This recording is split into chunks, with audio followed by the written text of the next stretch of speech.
Vote দিয়েছে, আপনারা vote দিয়েছেন বলে কেউ বিধায়ক হয়েছে, কেউ সাংসদ হয়েছে, কেউ প্রধানমন্ত্রী হয়েছে, কেউ মুখ্যমন্ত্রী হয়েছে, কেউ কেন্দ্রীয় মন্ত্রী হয়েছে, কেউ রাজ্যের মন্ত্রী হয়েছে। আপনারা ভোট না দিলে এই দিলীপ ঘোষ হোক বা অমুক ঘোষ হোক বা কীর্তি আজাদ হোক বা রবি চ্যাটার্জি হোক বা নিশীথ মালিক বা অভিষেক বন্দ্যোপাধ্যায়, সবার মূল্য হচ্ছে এত বড় শূন্য। অনেকে বলে যে বাবা আমার একটা ভোটে কি হবে। আমি নবজোয়ারও যখন করেছি আমি আপনাদের বলেছি এই গণতন্ত্রে কারোর ক্ষমতা নেই মানুষ ছাড়া। ভারতবর্ষের প্রধানমন্ত্রী যদি ভাবে আমার হাতে সব ক্ষমতা, ভুল। মুখ্যমন্ত্রী যদি ভাবে আমার হাতে সব ক্ষমতা, ভুল। দেশের রাষ্ট্রপতি যদি ভাবে আমার হাতে সব ক্ষমতা, ভুল। কেউ ভোট দিয়েছে, আপনারা ভোট দিয়েছেন বলে কেউ বিধায়ক হয়েছে, কেউ সাংসদ হয়েছে, কেউ প্রধানমন্ত্রী হয়েছে, কেউ মুখ্যমন্ত্রী হয়েছে, কেউ কেন্দ্রীয় মন্ত্রী হয়েছে, কেউ রাজ্যের মন্ত্রী হয়েছে। আপনারা ভোট না দিলে এই দিলীপ ঘোষ হোক বা অমুক ঘোষ হোক বা কীর্তি আজাদ হোক বা রবি চ্যাটার্জি হোক বা নিশীথ মালিক বা অভিষেক বন্দ্যোপাধ্যায়, সবার মূল্য হচ্ছে এত বড় শূন্য।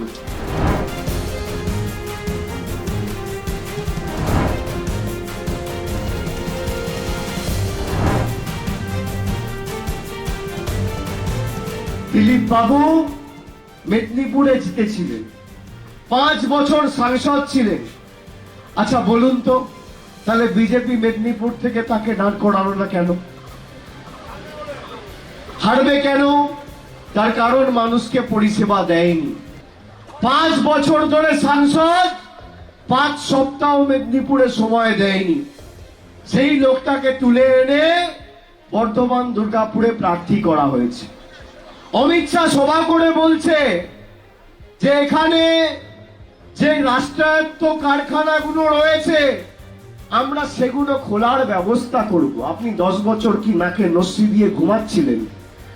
10 বছর কেন্দ্রে আপনার সরকার ক্ষমতায়, এই দুর্গাপুরে স্টিল প্ল্যান্ট এরা বিক্রি করতে চেয়েছিল।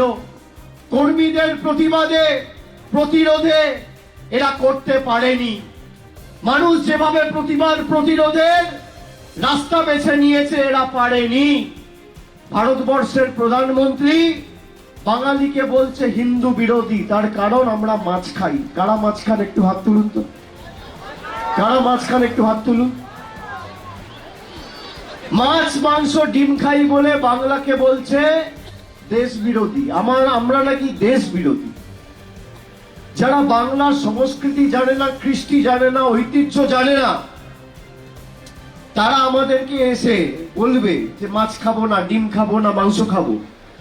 বিজেপি শুধু আপনার ভোট চাইছে না, বিজেপি আপনি কি খাবেন, কি পড়বেন, কোথায় হাঁটবেন, কার সাথে কথা বলবেন, কাকে ভালোবাসবেন, কার বাড়িতে যাবেন, কি রঙের জামা পরবেন, বিজেপি ঠিক করে দিতে চায়। স্বাধীনতা কেড়ে নিতে চায়। বাবা সাহেব আম্বেদকর সংবিধান তৈরি করে যে মৌলিক অধিকার আপনার হাতে দিয়েছিল, সেই মৌলিক অধিকার আপনার থেকে কেড়ে নিতে চায়। এই আসনটিতে পরাজিত হয়েছিলাম। 5 বছর বিজেপির যিনি প্রার্থী ছিলেন তাকে ঘাড় ধাক্কা দিয়ে বিজেপি পাঠিয়ে দিয়েছে আসানসোলে, আর মেদিনীপুরের প্রার্থীকে ঘাড় ধাক্কা দিয়ে পাঠিয়ে দিয়েছে বর্ধমান দুর্গাপুরে। বর্ধমান দুর্গাপুরকে ডাম্পিং গ্রাউন্ড হিসেবে ব্যবহার করছে বিজেপি। আমি মায়েদের জিজ্ঞেস করব যে আমাদের প্রার্থী কীর্তি আজাদ আপনাদের পছন্দ? আপনাদের পছন্দ? আপনারা কীর্তি আজাদের ইতিহাস জানেন? এই ভদ্রলোক বিজেপির যখন সব থেকে ভালো সময় 2014 সালে যখন মোদী সরকার এলো ক্ষমতায়, তখন বিজেপিতে প্রয়াত অরুণ জেটলির বিরুদ্ধে, দুর্নীতির বিরুদ্ধে সরব হয়েছিল বলে এনাকে বিজেপি থেকে বহিষ্কার করেছিল। বিজেপির সব থেকে ভালো সময় বিজেপি ছেড়ে এই লোকটি বেরিয়ে এসছে। আর যাই হোক, মানুষের সাথে বেইমানি কীর্তি আজাদ কোনোদিন করবে না, এটা মাথায় রাখবে।